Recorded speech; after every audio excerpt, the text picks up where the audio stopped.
Hey there, I've got your Sacramento market update. The January 2020 numbers are in and I wanted to share them with you. So here we go.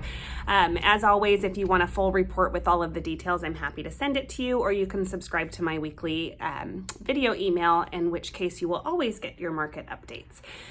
First and foremost, in January 2020, inventory was significantly down again from the previous year. So we were down about 42% from January of 2019. You're going to hear me talk about an inventory crunch a lot throughout this little summary of our numbers, and that's because we are just desperate for more homes on the market. Our buyer demand is far outweighing the seller supply that we have out there in the market, but I'm sure you're hearing that from everybody else. Our solds in January 2020 were up about 0.7% from January of 19, so not a huge jump there. However, our pending sales were up 9.5% from January of 2019. So again, 42%, almost 42% fewer homes for sale, but 10% more homes selling. You can see where I'm going with this. So this is why we're having this supply and demand issue with our inventory. As far as pricing goes, our average price in January 2020 was $415,000, which is about 6.5% higher than what we saw in January of 2019. And our median price was $375,000, again, 6.2% up from January of 19. So that's pretty consistent with that 5.6 to 6% appreciation number that I'm seeing in most of the outlooks and forecasts and results from 2019. So pretty consistent there. Also, as far as pricing goes, we like to look at the sold price versus the original list price.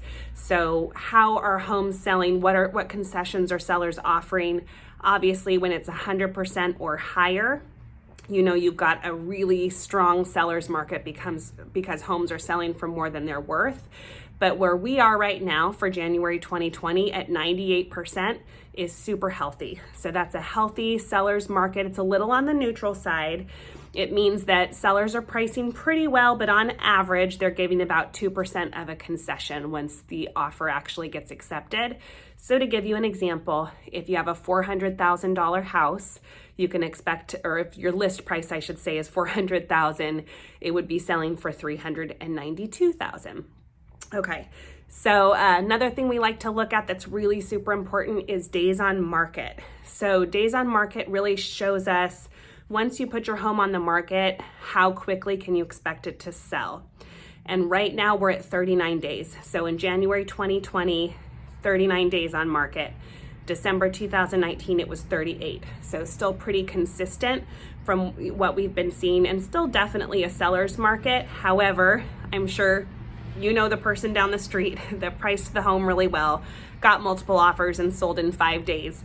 That's going to compensate for the other homes that maybe are priced a little too high, or the higher end of the market, that top 10% that has a much smaller buyer pool. Those homes can sometimes sit on the market for 3 to 6 months.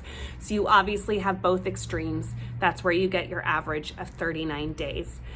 And I think that's all I'm going to go over in this video. If you want the full detailed report with all of the numbers, I'm happy to send that to you. As always, you can go to my blog, you can give me a call, you can subscribe to my weekly email. There's a lot of different ways that I can help share this information with you, and I would love the opportunity to show you how I can help with your real estate needs. I'll talk to you soon. Thanks so much.